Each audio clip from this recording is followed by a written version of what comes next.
Shalom Aleichem, everyone. We're continuing Hachzeg's learning of the Pele Yoetz. Today is day number 96.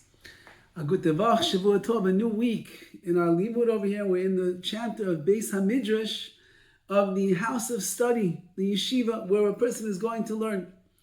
V'toiv legever shal yimna rav tu mi'atzma. It's good for a person not to withhold the good from himself. Ve'al yimna atzma mi'beis HaMidrash afilu pamachas. Do not hold yourself back from going to the Beis HaMidrash even one time.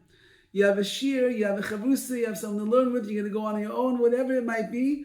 If you have a kavis, you have a time that you're supposed to be there and a class that you're supposed to be learning in, don't hold yourself back. Do not allow the Yetzer Hara to confound you and to pull you away with things that it tries to make you feel are pressing matters and important things and take you away from your learning. Because great is the power of learning Torah berabim when there's more people around. It's l'ratzon, it is the will of Hashem. It is pleasure to the Rabbi Shalom. And so too, learning Torah be'iyun in depth and pilpul with great intellectual prowess. Sheina Torah niknes ela bechabura. When you're learning, the Torah is really only acquired when you're learning bechabur, you're learning with other people. Learning by yourself, we'll see in a moment, you might accomplish quite a bit. But learning bechabura, when you're learning with other people, you're learning bechavrusa, with a study partner, you're learning with a whole group of people that are learning, you're going to achieve much more. Uksiv, like it says in Yirmiyahu Navi, Cherev el abadim. It says that the sword will be on those that are alone. V'amru Chazal, what does that mean? Cherev al saneim shel talmidei chachamim. It's a sword upon those that the enemies of talmidei chachamim. Sheyoishvim bad bebad va'iskim Torah. People that sit by themselves and they learn Torah. On your own, you will not be able to achieve and reach the levels that you want. You need at least a chavrusa, a study partner, at least a chabura. You could even a small group of people that are learning together.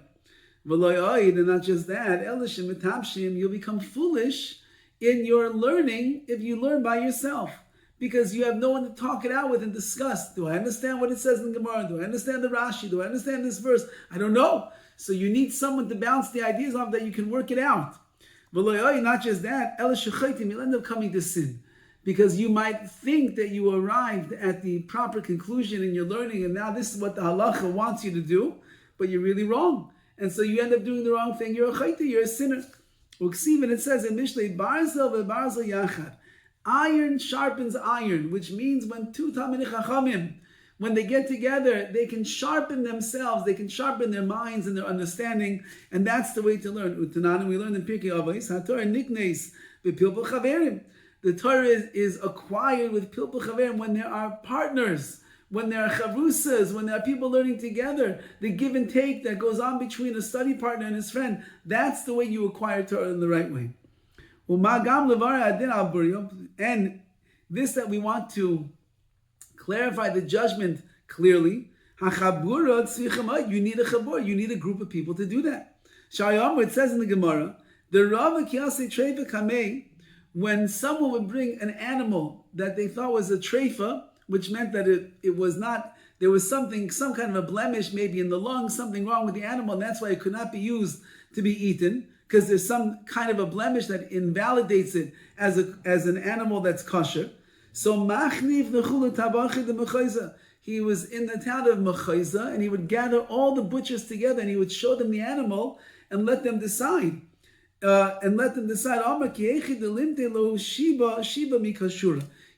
the butchers come along and they would decide, is it a kosher animal or is it a treif animal? What is it? And he would say that way that everybody is going to have a little chip of the beam. What does that mean? Each one of us can work on together to be able to clarify for ourselves, what is this animal? Is it going to be something that you can eat? You cannot eat it. We get rid of it. We don't get rid of it. And therefore, you see that even the great sage Rava did not paskin, he did not decide things on his own.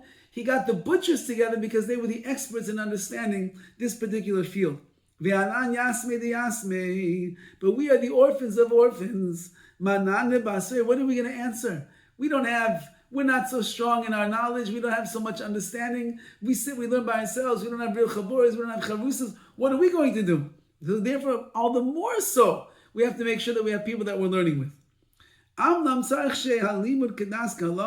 least make sure that you're learning properly according to the halacha. The Talmidei Chachamim that are learning, the people that you're learning with, you should complement each other in the learning. Not say, "Why are you doing such a nice job?" Meaning complement one another. I'll say, you'll say, we'll work it out together. Do not attack each other in halacha. Don't try to make the other person be wrong, as he's about to say. Don't say, you accept what I have to say. I'm right and you're wrong. And don't attach yourself to an area of halacha, which means maybe the particular case in front of you right now, you don't understand so well. So it reminds you of another case. You say, I remember that in that case over there, the halacha was like this. So you know what, we'll just say the halacha is the same thing over here. What if you're wrong? Why didn't you clarify and work on understanding this particular case in the right way? Rather, each person should say their opinion, their understanding once. In kiblu, if the other person accepts it, great. If not, what does it bother you? Somebody argues on you and holds that they're right instead of you. Don't work too hard to try to prove your friend wrong. Sometimes our ego gets in the way of our learning and we don't want to be wrong. And even though that we claim that we are searching for the emes, for the truth, we simply cannot hear what anybody else has to say, and we go out of our way to deflect and to disprove everything that the other person is saying. Says the Pele Yoetz, that's not the way to learn. Rather,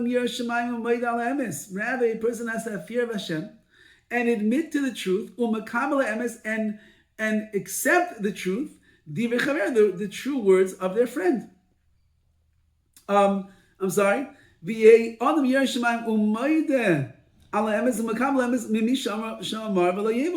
You should accept the words of truth that were said by your friend. Don't be embarrassed if he's right and you're wrong. By a Talmid Chacham agreeing and admitting that that person is right and I'm wrong, that's the praise of Talmidei Chachamim. Since that I'm searching for the emes, I just want to know what the truth. What does Hashem want from me in this particular case? So therefore, I'm willing to admit that I'm wrong and that you are right. And in that way, Bez Hashem, that will be my ultimate praise. If there's such a tremendous obligation to have a real ava, a real love between us and our fellow Jews, all the more so, amongst those that are sitting and learning Torah together, you have to have even more love for one another.